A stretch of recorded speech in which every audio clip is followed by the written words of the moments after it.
Welcome back to the channel. It's your boy Chef D, and I'm here to give you the winning ingredients for your Monday night football slate we got going on between the Pittsburgh Steelers and the Chicago Bears.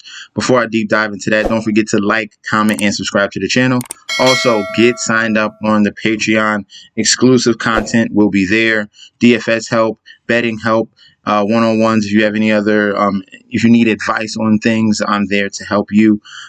Get signed up. Link will be down below. Also, don't forget to sign up and follow me on Instagram and Twitter at MetsNetsJetsD. All right, now let's get into this gritty, grimy, nasty game we got going on between the Steelers and the Bears. This is not a great game environment for the young quarterback, Justin Fields. But before I get to him, let's start at the top, Najee Harris. If we're looking at things to exploit on this defense for the Chicago Bears, we're going to look at that running back position, and they are giving they're currently ranked 15th, but the key to this is they're giving up over 112 yards rushing.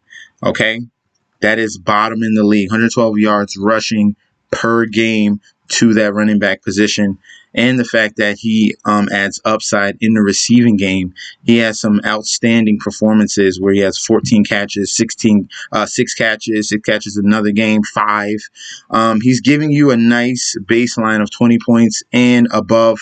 So that is something definitely that you need to have in the captain or the flex spot. Next, the biggest weakness for Chicago will be their wide receiver position, that they give up the most points. If we go to it right here, so you can see they are currently ranked. If we go to the Bears, I know I passed them. Ranked 28. They're giving up 195 yards receiving and almost 2 TDs a game to the wide receiver position. So we're going to be all over that. So obviously, if we're paying up for Najee Harris, it's going to get really skimp if we get Diontae Johnson. I have someone else in mind if you want to fade him and go with someone else, or you could play both and then really, really sacrifice those bottom 2 flex spots.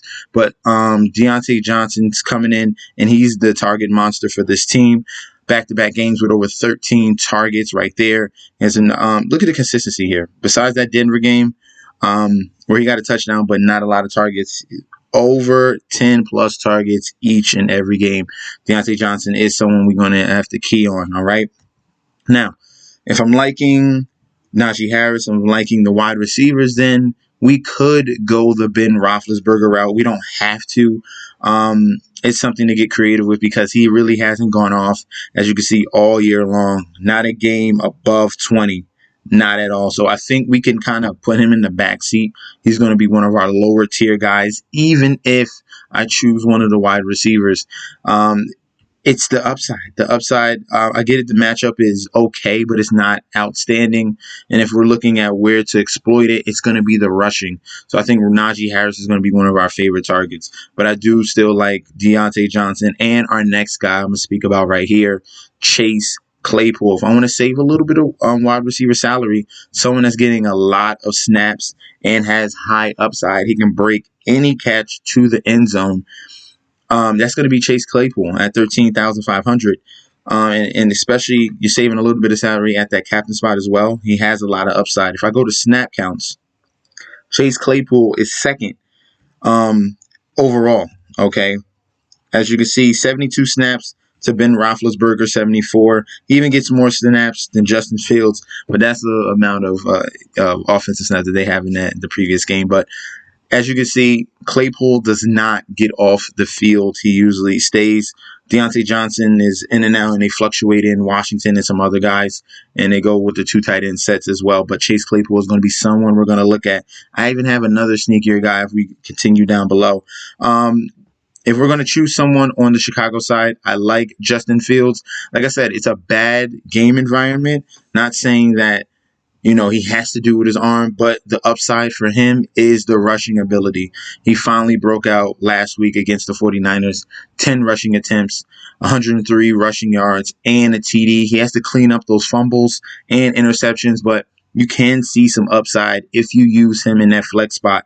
I would use him in the flex spot besides the captain. But as you can see, he's getting a little bit better each week by week, just getting a little bit better. It'd be intriguing if we go that route for this build, because you're going to have some Chicago Bear. All right. Justin Fields is a decent option. If you want to fade that, because obviously the Pittsburgh Steelers defense is very strong. They're top 10 across the board. I have Fields in there just in case, but someone we can go to that's been very consistent no matter the matchup has been Khalil Herbert, despite the fact of Montgomery. Let's get an update on Montgomery. He's still on the IR, correct? Said there's a really good chance Montgomery, who's currently designated to return from IR, will play in Monday's game. So we got to watch out for that. We need clearance before we go to Khalil Herbert. All right. Even if he comes back, I think they work him in a little bit slowly. So I think it's still okay that we go with Khalil Herbert. But just be very wary of that information. Another guy, I'm gonna stay away from him, I'm gonna just stay away from him. Allen Robinson has been an absolute disappointment this year.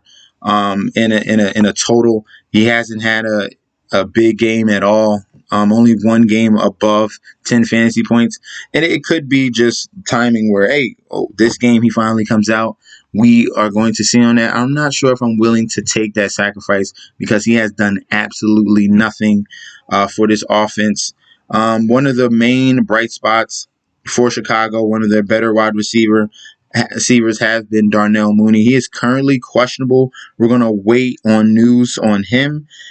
He was limited in practice for the first 2 days, popped up on an injury report on Friday. So you got to wait on news about Montgomery, and you got to wait on news about Darnell Mooney. But I do like him. He's the best wide receiver option on this team if I'm trying to fill in some of these Chicago Bears. So I would take out Fields and put in Mooney. We got Khalil Herbert pending David Montgomery.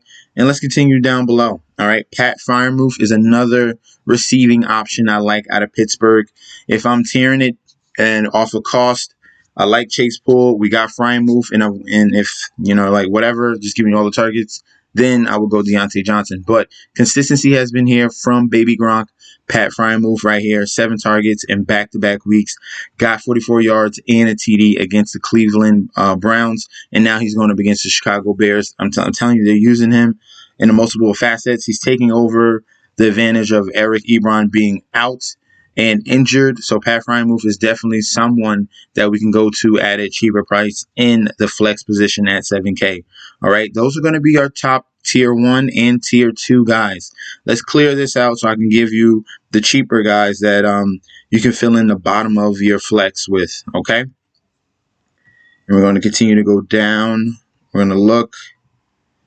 You got Cole Kmet. All right, so number 1 wide receiver for this team has been Darnell Mooney. Next is going to be Cole Kmet. Just looking at targets, if you go to the game log, you'll see he's been very consistent with the targets. Not having a big blow-up game yet, but he has that upside. He's a big body tight end with some measurables and a little bit of speed right there, and great hands. So Cole Kmet, 6 targets in back-to-back games, 5 targets in that game against Green Bay. Yet to get in that end zone. That game is coming very soon. They've been throwing weird touchdowns to backup tight ends, but Cole Kmet's time is coming very soon. I like him at 5,800.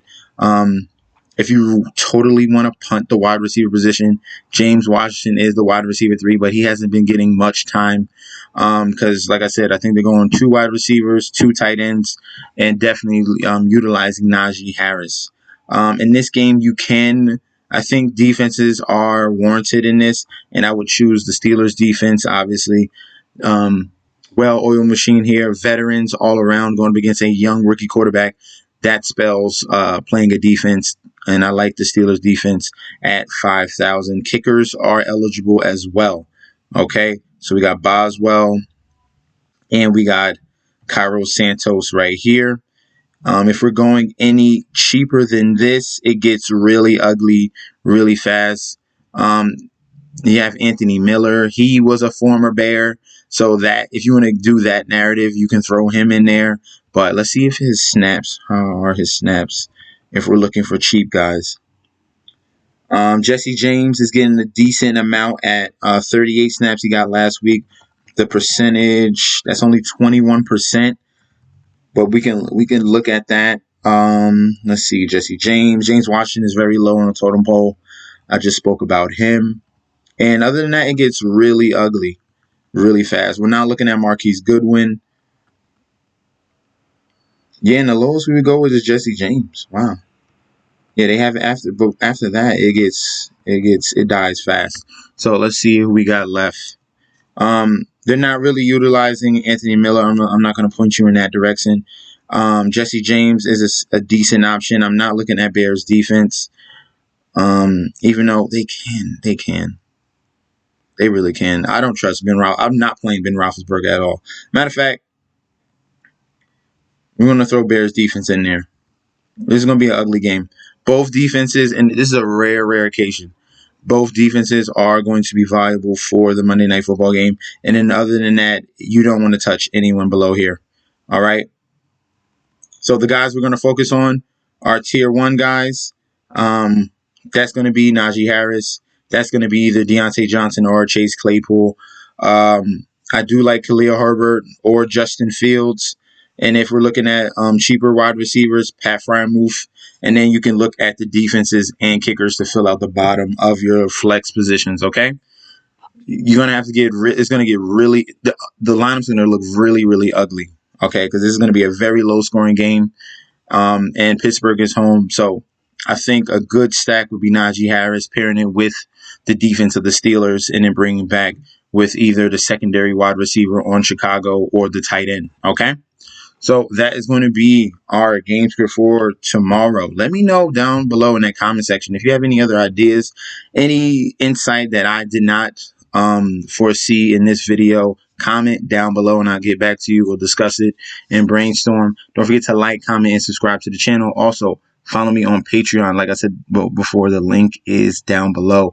And also, follow me on Instagram and Twitter at MetsNetsJSD, and I'll be back with another video very soon. Peace out, guys.